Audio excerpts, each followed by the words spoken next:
First, what stress? I reached financial freedom by investing in buy and hold real estate. And I see a lot of content creators who say, this is the easiest thing ever. You should be a landlord. It's super easy. Nothing ever that goes wrong. Bull dookie. I'm going to start with one of the worst answers possible. And veterans, I'm coming at you. As a combat veteran, I've heard this, I want to say, at least 50 times, 50 plus times in the years since I was in the military. Work with a lot of veterans. I ran a CDL school. We worked with a career skills program on base, and we had hundreds and hundreds of veterans come through. One of my hiring criteria was to hire veterans. Not exclusively, but it was a goal. And every time there was a stressful situation or something that was going wrong or something that wasn't working right, every veteran, almost 100% of them, would say something, because the dumbing continues. If somebody's not trying to unalive me, how bad can it be? Meaning, if you're not downrange and things aren't blowing up around you, what could possibly be stressful? That must explain why 22. If you don't know 22, you might want to Google that. So veterans, that's not the answer. The answer isn't, I've been in situations that are so stressful. How bad can this be? Because, and here's a Dionism for you. If nothing severe occurs to you in your life, whatever occurs to you in your life will seem severe. So that's not a good answer.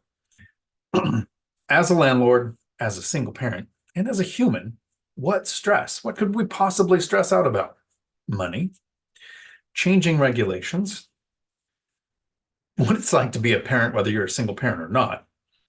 So I'm going to go over, because some people have asked me this in my comments before during my lives. This is going to be a short live stream that I do here. If you want your questions answered during a live from somebody who reached financial freedom, who made work completely optional in less than 10 years, even though I wasn't starting in a very good position, my goal is to share with you how I did that.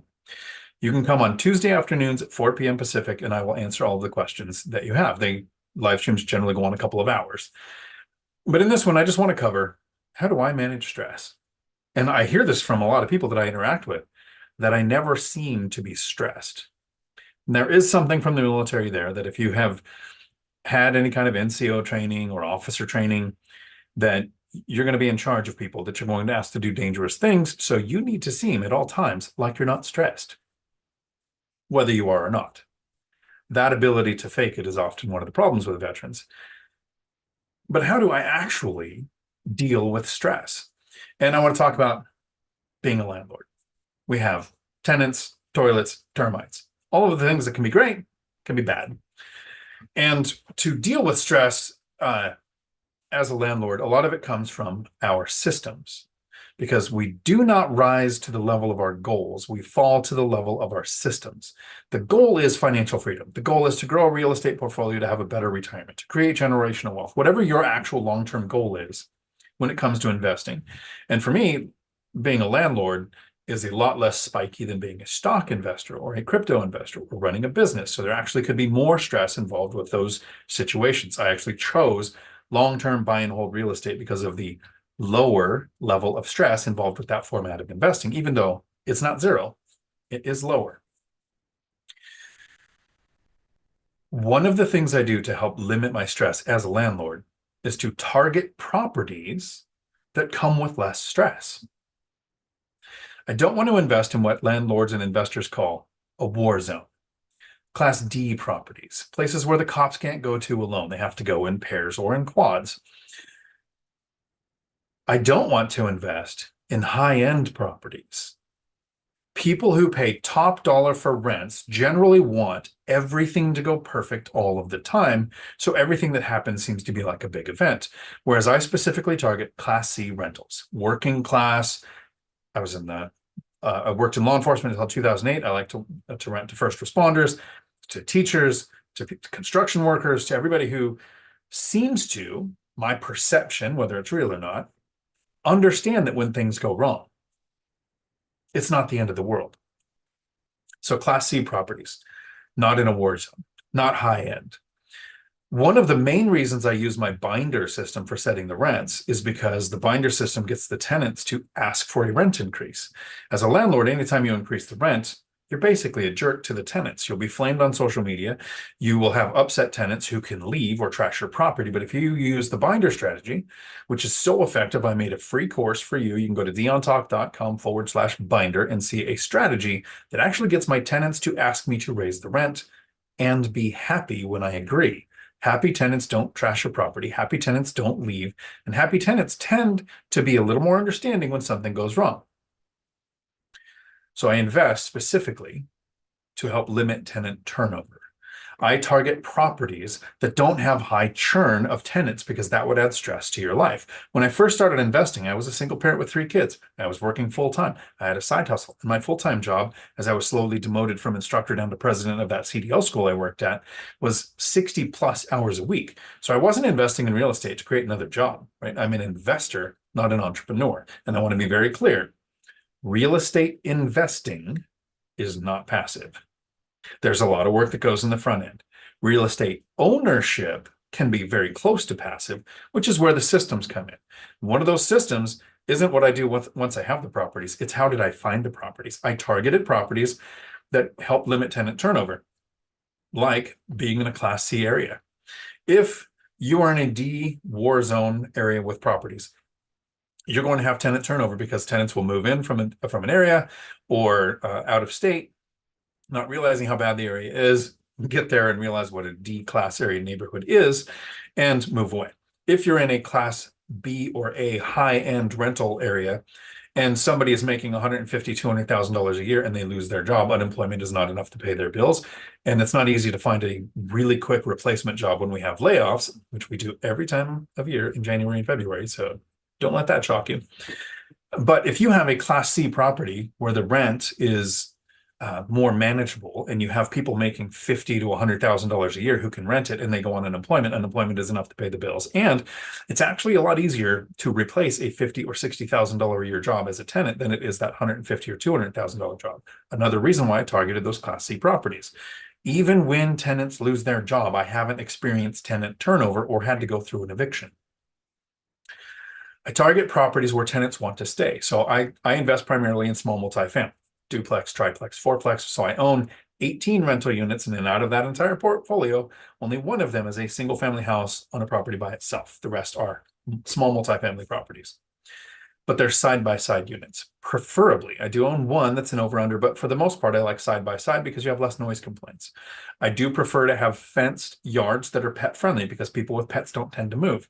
I want washer-dryer hookups in the properties because somebody waiting for using shared laundry or using a laundromat is waiting for a property to open up where they can move and not have to deal with that.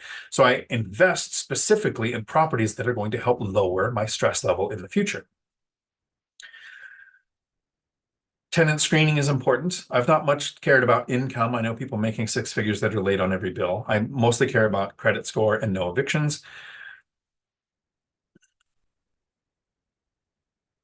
If we take out the military bad advice of, if nobody's shooting me, does this really matter?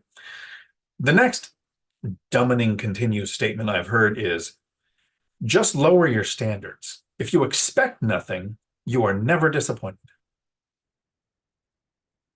That's stupid. So let's not do that. What we want to do is set systems in place that have it to where when things go wrong, not because we don't have expectations, so it doesn't bother us, it's that when something goes wrong, it doesn't stress us out. We just go if-then statements. I have a list wherever I have properties that I've built of 24-hour a day, 7-day a week, plumbers with emergency response schedules, 7-day a week, electricians who will respond to emergencies, several handymen that I know that can do different jobs that I can contact if there's ever a call from a tenant where something needs to be handled quickly and I don't have to go do it myself. I call a handyman if they're available. Great. If they're not, I go down the list of handymen that are available. I use the Thumbtack app to find and screen my handymen, use them for small jobs, and then decide if I want to use them in the future or on bigger jobs. But the bigger that list is, that bigger the network of problem solvers that you already have listed before you've even had a problem, limits the amount of stress that you have as a landlord. This is exactly how I did it as a single parent. Same mentality. I got laid off from law enforcement. I had 3 young kids, and it's fairly stressful, right? But I always maintained a list of people whose kids played at our house, who I watched when they had an emergency, so that when I had something pop up, I had a list of other parents that I could call and say, hey, I'm having an emergency. Can you watch my kids? Or can you go pick the kid up from wherever? Because I left them in soccer practice again. Because with my TBI, I don't forget like the kid at the soccer practice. I forget that I had kids, which is something I'm still apologizing for with them here in a little bit when we go axe throwing tonight. So that doesn't sound safe. But as an investor, have that list of people already scripted out before issues pop up. I also work with tenants to help them understand when to contact me and how to contact me, right? For the most part, I want to be communicated through email. A text is an option. And after a handyman has worked with tenants a few times on issues, I have a conversation with them where with that tenant, they go into their own group email, and the tenant can request things to be fixed as long as it's under $500 and doesn't involve in replacing an appliance or something. Handyman can handle it and then bill. So less stress even with that. If squirrel threw off the emperor's groove, beware the groove. So we have those systems in place to where when something comes up, it's already going to be handled. But then the stress goes to somebody got to pay for that stuff, right? We stress out about money. What's one of the leading causes of divorce other than marriage? That's like the leading cause of divorce is marriage. Finances. People stress about money. So when we invest, lenders don't just say, you want to invest, you can go buy that property. Maybe you need a down payment, right? They are actually going to want to make sure that you've been working in the same industry for 2 years to be bankable. It doesn't have to be the same company, but same industry. They're going to want to make sure that you have saved the down payment so you have some skin in the game. You're less likely to walk away from the property. They're going to want to make sure that you have what are called reserves. Generally, it's 3 to 6 months of the mortgage payments of however many mortgages you have. Each lender is different, but they put this criteria in front of you to kind of put a barrier to entry to becoming an investor in real estate. You should do the same thing. How many times have you seen somebody in any comment thread, BiggerPockets, forum saying, I have no money, I don't work, I don't have an income, I really want to reach financial freedom by investing in real estate, how do I do it? And somebody has a system for doing that. Generally, somebody who had money, but found a way to invest without using their own.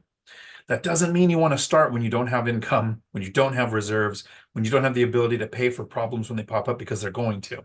So for me to get started in real estate, I found out about $89,000 in bad debt in my name I didn't know existed till the divorce. Started teaching at the CDL school, making $17 an hour. And I wanted to get into real estate. Talked to a lender and they said, you can't.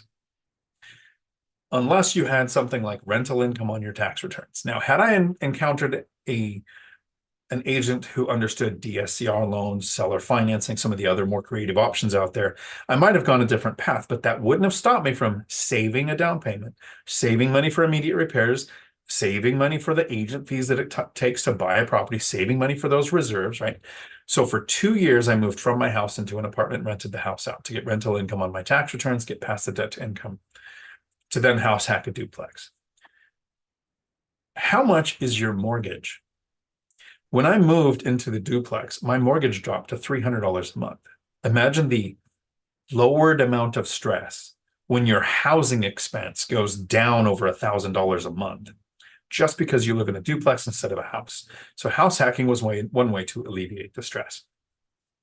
But I have these systems in place of work consistently in one field, save money for reserves and down payments, actually do a down payment so that you're not 100% levered on a property. When you're in growth phase, I wanted to stay around 70% loan to value. I actually wanted a good levered position because I wanted to gain appreciation on multiples of what I invested. I want tenants to pay off the loans. I wanted a depreciation schedule on a larger property than my money going into it so that I would never, I still haven't in a decade, had to pay 1 penny in rental income tax because of using levered properties with a larger depreciation schedule. So all of these systems to help lower the stress is the I think, if you watch my content, how you would deal with stress. But I want to wrap up with how I actually deal with stress, because stress comes down to three things. It's not your systems, right? Your systems can't dictate how you handle stress. It can make it easier. It can give you less stress, but you are still going to have stress. Because remember, the Dionism, if nothing severe ever occurs in your life, whatever occurs in your life is going to seem severe. Wonder if I've ever heard that somewhere or just been saying that forever. Give credit where it's due. If it's from somebody else, want to make sure I do. But these three things that come down to stress. The first is I have a niece and I love her to death. She's a great person. She's worked at a couple of companies I worked at. Nepotism, whatever.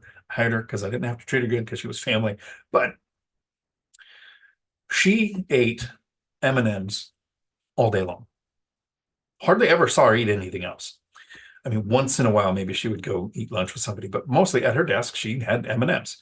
Always complained about aches and pains, always had migraines, always had a headache. And I was thinking, well, you're basically a green M&M, right? You are what you eat. What does your diet look like? How diverse is it? What are you doing to pay attention to it? Eating. How do you eat? I have a way that helps limit stress, save money, and diversifies what I eat. And this is just my hack for food, and you can do it your own way. I only eat out. I don't cook or prepare or shop at my house. Going to a store as somebody who has an issue with crowds, read into that whatever you will. I don't want to go to the store. And yeah, Amazon's great. I've had things delivered. It's been a decade if you take out Lowe's and Home Depot and a flooring store since I've ever been in a store. But I only eat out. And I tend to like to eat at bars and casinos that have really good food because they're going to make their money off of alcohol and gambling, something I don't do when I go out. So the food costs less. I make sure I find places, if you're in the Port Orchard area, there's a place called the Whiskey Gulch. It has an awesome menu. I'm not a vegetarian, but I have some friends who are. It has a vegetarian fare on their menu. It has a blackened salmon Cobb salad, like all of the things that you would want that are healthy in one meal. And so I'll go around to different areas like that and eat around here, learning where their specials of the week are so that I'm eating differently. What are you taking in for food? That's the first thing. The second thing is, what do you do for exercise? Right. My niece, who has the migraines, was in gymnastics when she was a teenager, but once she turned 22, I don't know that she's moved other than walking somewhere to do anything. When is the last time you got any form of exercise that wasn't, I got my steps in on my watch because I walk, which is a type of exercise. But how much are you walking in a normal day? And actually, do you do something to increase your exercise, especially as age starts hitting you? So I do defensive tactics, groundwork with law enforcement. So I tend to do basically what you would consider wrestling. We wrestle, but and I'm a calisthenics guy. Yes, I'm getting older. I'm getting thicker, but I'm pretty sure if I didn't do the things I do, I would hurt all the time, and I would probably have those headaches too. So what are you doing to physically move around and get exercise? It's actually something on BiggerPockets. I've heard David Green and Rob I can't even say his name, argue about. Rob talks about going for walks. Now, David thinks he means I got my steps in on my whatever watch you're wearing. But Rob, actually, if you used to watch his old videos on his own YouTube channel, he would actually talk while he was doing like 5 or 10 mile hikes in the woods. So that is a form of exercise that I would think would help. And the third thing is, do you sleep like a baby? You know, wake up every hour and a half crying, not knowing where you're at. Or do you sleep like a baby?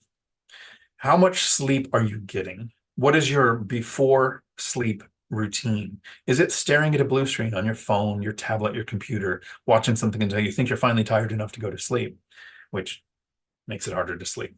Have you had a sleep study for sleep apnea? Have you had a sleep study to see what your sleep pattern is like?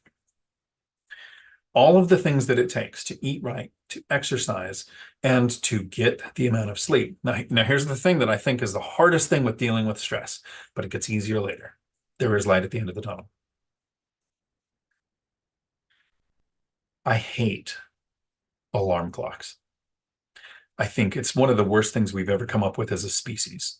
That here is an instrument that wakes you up, not You are ready to wake up. Now you should.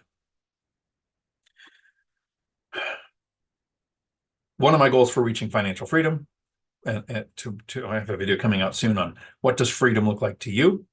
For me, was no alarm clock. While you're working, while you're growing that side hustle, yeah, it is a requirement probably for 5 to 10 years to have an alarm clock, to show up on somebody else's schedule to make sure that you're there. But when you reach financial freedom, here's the beauty of it for me. Year and a half ago, I went to Michael Zuber's event in California, one rental at a time, live event. And he had a speaker come in after lunch. Because you're listening to speakers, you go on break, you eat some food, you come back. This is where lethargy kicks in. Lethargy? I put the wrong emphasis on the wrong syllable. Words are hard.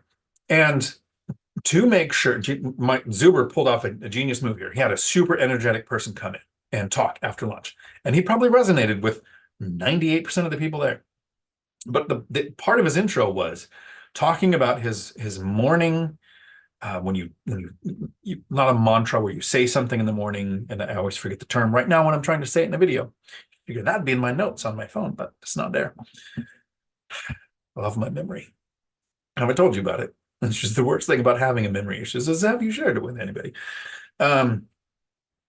He was talking about in the morning routine. And I actually texted Millennial Mike during the thing. I was like, I take 30 minutes to wake up in the morning, let alone do all of the stuff that he's talking about. So yeah, to be at work at 5:30 in the morning, it was a 4 o'clock alarm for me. And then a 4:10, 4:30, whatever to get me barely there in time. That's what sucked about being the company president. My shift starts at 8, but I'm there at 5:30 because I'm not having people show up before me. But that sucked. But to be able to reach financial freedom, to make work optional, to be the laziest person I know, to not have an alarm clock anywhere other than my cell phone, which would suck to have to use. Yes, you're probably going to have to deal with a schedule while you're working to reach financial freedom. But if you're like me, the end goal of being able to delete every alarm you've ever had, I would say, to me, that's probably one of the top motivating factors to reach financial freedom.